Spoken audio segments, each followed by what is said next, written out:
मुझे प्रशांत किशोर जी के अभियान में प्रशांत किशोर जी की पर्सनालिटी का एक पक्ष थोड़ा सा वो दिखता है। वो एक मॉनिटर की भांति गांव में बात कर रहे हैं या राजनीतिक दलों को ललकार रहे हैं कि तुम्हारे कपड़े बदलने चाहिए, तुम्हारे पैंट साफ होने चाहिए, ये बेंच टूटे बेंचों में भारत का भविष्य नहीं बनता है। और वो इतनी कड़ैती से कह रहे हैं कि भारतीय जनमानस का जो मानसिक पटल है वो बहुत मुलायम परत से बना हुआ है। प्रशांत किशोर को भारतीय और खास करके बिहार या पूर्वांचल के लोगों से बात करने की शैली विकसित करनी होगी। बिहार में एक चर्चा बहुत तेज है और वो है प्रशांत किशोर की। वो भी कमोबेश इसी के आसपास का नरेशन बिहार में बना रहे हैं और प्रशांत किशोर की एक तारीफ इसलिए की जाएगी कि वो बिहार के गांव में घूम के गांव के लोगों के सामने उनकी कमजोरियां भी बता रहे हैं। आप हालांकि अभी झारखंड से आपका वास्ता है, नहीं बिहार से भी है, लेकिन बिहार से भी है। मैं जानना चाहता हूं बिहार को लेकर के अभी प्रशांत किशोर जो कर रहे हैं या बाकी नेता जो कर रहे हैं, क्या लग रहा है आपको बिहार के बारे में? नहीं, मैं बाकी नेता में तो सवाल थोड़ा बड़ा, उत्तर बड़ा हो जाएगा। मैं अगर अभी और जानना लाजमी थोड़ा प्रशांत किशोर जी पर है क्योंकि वो अभी आए हैं। हाँ, अभी बाकी पर तो काफी शोध भी हो चुका है, हम कामों को देख चुके हैं। तो प्रशांत किशोर जी का निश्चित रूप से जो है कि अभियान जो है वो प्रभावी है, प्रयास दिखता है। मुझे प्रशांत किशोर जी के अभियान में प्रशांत किशोर जी की पर्सनालिटी का एक पक्ष थोड़ा सा वो दिखता है। वो एक मॉनिटर की भांति गांव में बात कर रहे हैं या राजनीतिक दलों को ललकार रहे हैं या राजनीतिक दलों के कार्यकर्ताओं को चुनौती दे रहे हैं। जैसे कि कक्षा में कोई कॉन्वेंट, सरकारी स्कूल में अचानक से कॉन्वेंट का छूटा हुआ लड़का आ गया है क्योंकि उनके पिताजी की पोस्टिंग हो गई ग्रामीण इलाके में।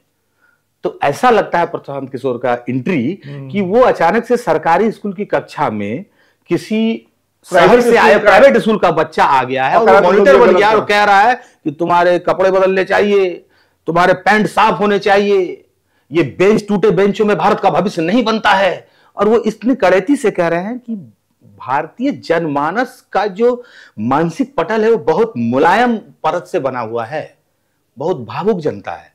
यहां पर अपील का भी एक कौशल होता है, हुंकारने का भी एक कौशल होता है, ललकारने का भी एक कौशल होता है।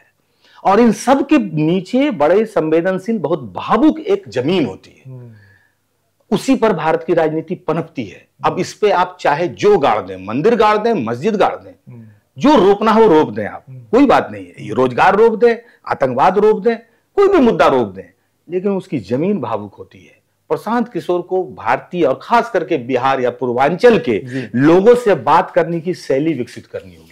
ये बड़ी बात आप कह रहे हैं, बहुत दिलचस्प नरेशन के साथ कह रहे हैं। मैं ये कहना चाहता हूं, अगर आप वो शैली विकसित नहीं करते हैं तो आप एक अच्छे, तेज तर्रार, उत्साही मॉनिटर के रूप में बिहार में याद किए जाएंगे, लेकिन बूथ का यूथ जो है वो पता नहीं आपको क्या फल देगा, मुझे नहीं पता। आप केजरीवाल जी से सीखिए। केजरीवाल जिस जगह पर है, दिल्ली में है, दिल्ली में पूरा भारत आगे बसता है और दिल्ली का भी एक अपना एकीकरण, यूनिफिकेशन का एक स्टाइल है जहां पर बिहारी भी बोलता है कि तेरे को कादो लग गया। कादो है लेकिन उसमें तेरे लगा हुआ है। यानी एक यूनिफिकेशन दिल्ली में है जो बिहार, यूपी, तमिलनाडु, राजस्थान सबको एक कर देता है तेरे को से। तो केजरीवाल ने उस झोपड़पट्टियों की भाषा को पकड़ा। उसकी भाषा में क्या था? फ्री, मुफ्त। क्योंकि जो झोपड़पट्टियों की गरीबी है, जो बेचैनी है, उसमें मुफ्त बोलना भी एक भाषा है जिसको हम ऑफर बोलते हैं ना। असल में वो भाषा है मेहनत कश, रगड़ घस खाते हुए लोगों के बीच की, जो असर की गई। तो केजरीवाल ने वो भाषा पकड़ी और आप देख रहे सफलता। बिहार की जमीन पर जो है कि खुरपी भी जो है वो कायदे से लगाना होगा, तभी आप फसल रोप सकते हैं। नहीं तो आप जाएंगे किरौनी करने और फसल ही काट फसल का जड़ कट जाएगा। अलुआ थोड़ा करीने से, गेता भी मारना है ना, अलुआ अगर कुदाली से भी कोड़ना है थोड़ा करीने से कोड़ना होगा, नहीं तो आलू तूफान हो सकता है।